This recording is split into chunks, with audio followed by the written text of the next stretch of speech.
Okay, so a little bit of a different kind of feel to today's video. It's essentially going to be about me and my journey and essentially the turning point in my life of how I come to have my passion for fitness and essentially where I've come from with it. Okay, so the reason I'm doing this is because not a lot of people actually know this about me, especially those of you who don't know me personally for a while, and even some of you who do might not know this. So on Monday, early hours of Monday, the 14th of September, so that's another reason why I'm doing this. 7 years ago, on that date, I had my accident. I completely crushed my entire left foot in the back of a tractor on a tow hitch. So essentially it's all hydraulic on a tractor tow hitch. So essentially I was stood on the tow hitch and the lad we were messing around, it was an accident. The tow hitch moved out and somehow went back in. My foot got completely trapped in between. Essentially, the surgeon said it popped. It essentially popped. So I got rushed to hospital. Luckily enough, I was very lucky. There was a foot specialist on call that evening. So when we got there, I actually do have a picture of it. So I might post that if you're not too squeamish.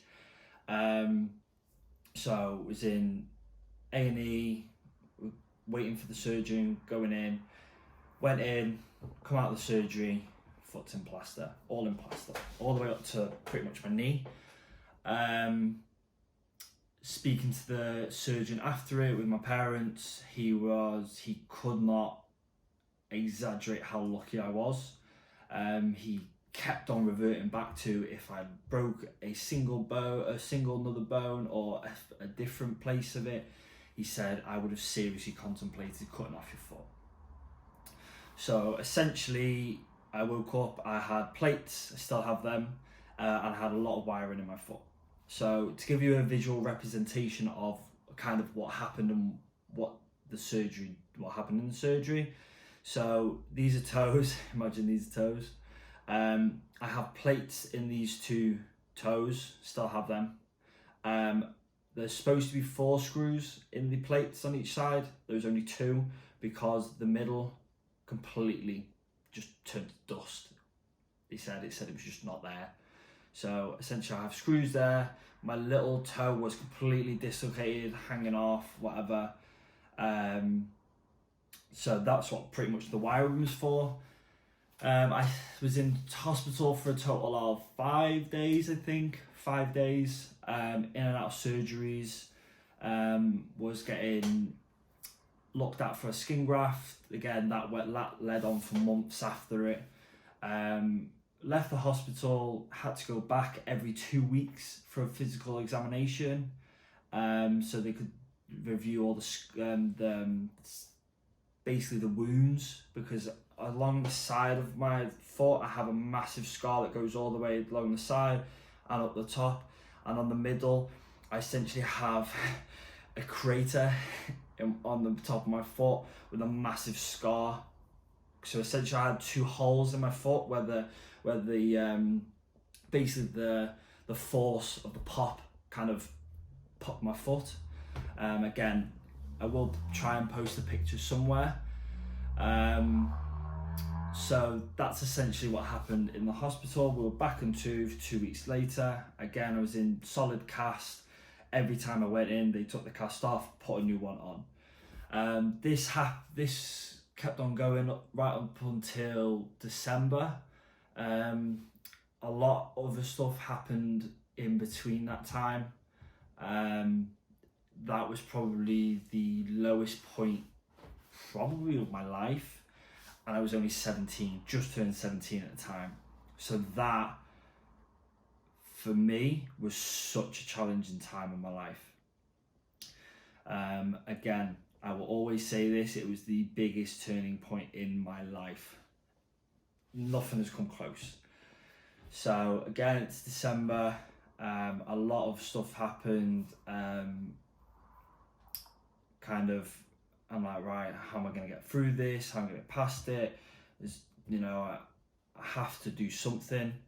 So time was going on. I physically couldn't walk still. I was still in the solid plaster. I think it was around January, maybe February, I got the removable cast. I still have that one to the day. And again, that wasn't so I could walk. It was essentially to try and get some mobility in my ankle.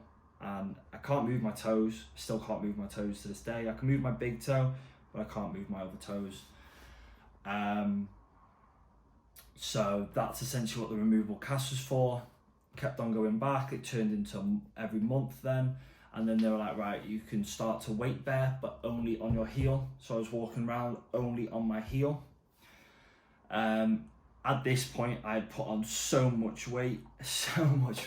Again, I tell this story because this story in particular, because when I look back at this time, this was essentially in my daily life, was because I couldn't walk and I couldn't essentially cook very well and things like that. My mum was so great during the time, and I'd come downstairs in the morning, everyone would be gone to work, school, whatever, and I'd sit in the conservatory, sit on the sofa watching TV, and what my mum would do would leave a box of cereal and a bowl on the kind of unit next to the sofa, and she'd leave milk in a bucket of water or in like a tray of water so it wouldn't go cold. Smart thinking by the mother folks, that is. And essentially what I'd do is I'd eat a box of cereal by the time she got home. Essentially, I'd pretty much finish a box of cereal by the time she got home. And because she'd only work half days, so she's gone by 8 o'clock and she's back by 1. So I'm eating a box of cereal and I didn't get up at 8 o'clock. And so imagine that, I'm eating a box of cereal, and then when my mum gets home, she probably put me chicken burgers in the oven, bird's eye chicken burgers, I lived off them, and pizzas, and then she'd make me a bit of food, but again, it was just all crap food, frozen food, quick, easy, boom. And I consumed a lot of it. So I had this conversation the other day. I didn't weigh myself. I never weighed myself back then. It wasn't important to me, and again, it wasn't that serious into fitness back then. I only played rugby before my accident. Didn't weigh myself. I trained, but I didn't, kind of be like, looking at myself or taking it seriously. I was only 16 at the time. I didn't catch that. Cheers, Siri, mate. 17, and then again, just put on so much weight. And then once I could start to bear all the weight on my foot, I started kind of trying to walk a little bit better. Again, it was not very comfortable to start with, horrible to start with. Just because it felt so alien with the plates and everything in there. And then I can't remember the month it got to, but I barely left the house. And then a close friend of mine, he was like, right, come on, you can walk now, you can actually put a pair of shoes on. That's how thing it was, I couldn't put shoes on. So he was like, you can put some shoes on now. So he was like, right, come out on the weekend. We're gonna go do something. I'm like, all right. And yeah, so I went out when I was 17, drinking when I was 17, one of them. So I was like, all right, I need to do something again. But the way I was back then, I was very cagey. Before the accident, I was very out there, whatever. Very cagey, I was very quiet. Opposite to what I am now. Very opposite to what I am now. And then from that, I met people out, people from school. One friend, he actually trained. He trained quite seriously. That's what he enjoyed. And again, I got to talking to him a lot, and he was like, right, come on, you start coming back to the gym. Or, because when I was in high school, I trained a little bit. And I was like, no, mate. I said, I'm definitely not ready for that. And he goes, no. He said, you come in. He said, we're going to do it. Essentially, he come pick me up. We went. Again, first time, I remember I said to him, I said, don't want to do it, mate. I said, I don't want to leave. And he come in the house, and he was like, you're coming, come on. Dragged me there. And as soon as I was there, boom, release. I was just nothing. I say this to this day. As soon as I step through the doors in the gym to train, nothing else matters. And that's how it felt back then.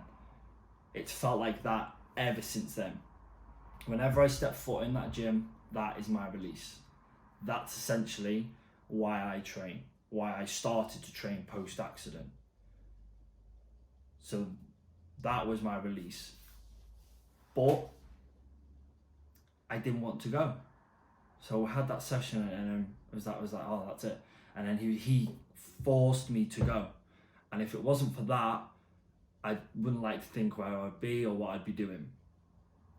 So that's kind of how the training started. Again, I was very overweight at the time because of all that eating I was doing. And I didn't know anything about training. Didn't back then. I just went in there, lifted some weights, ate whatever I want. 17-year-old lad. I didn't know. My family aren't very fitness orientated. He was, but again, he just kind of knew basics, but it wasn't anything like half it is now, a quarter of what it is now. And essentially, as time went on, I got better at walking, mobility in my ankles got better, blah, blah, blah. But I was a builder. When I left school, I trained to become a qualified joiner. I am a qualified joiner by trade. That's what I initially wanted to do. Then my dad's a roofer, and then I started going down the roofing path. And that's when the problems started to occur with work. Obviously, I've just had not just, but 2 years later, I've had a serious accident on my foot, and I'm walking up roofs, constantly and angled all day. It's going to give me some grief. So I took it upon myself. I think it was when I turned 20. I'm very bad at remembering certain things, dates. I think it was 20. And I was like, right, I can't do this for the rest of my life. What can I do? I was like, what am I good at?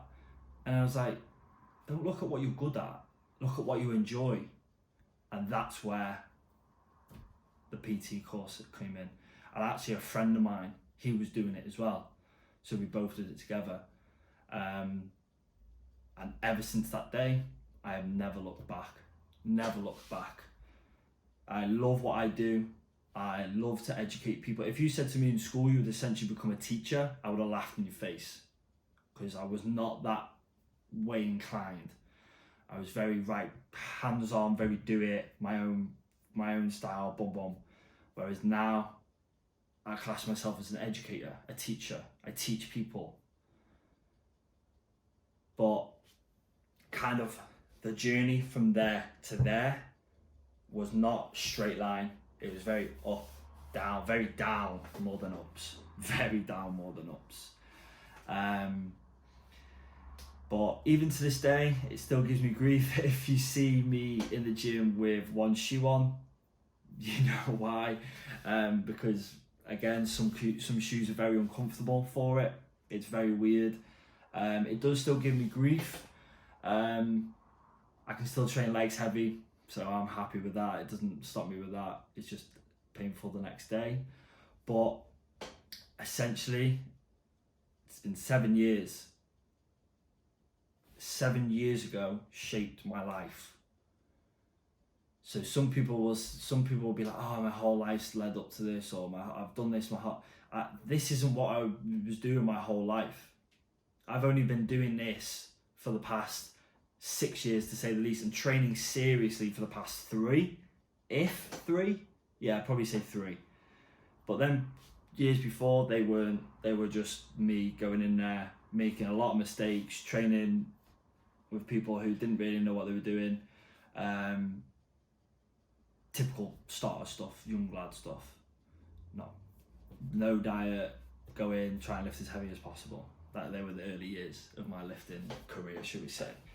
But essentially, my motivation is knowing how far I've come and knowing where I started with it, knowing I couldn't walk for that amount of time, knowing I had to take it upon myself to do something about it, getting myself from the lowest I've ever been to probably now the happiest I've been.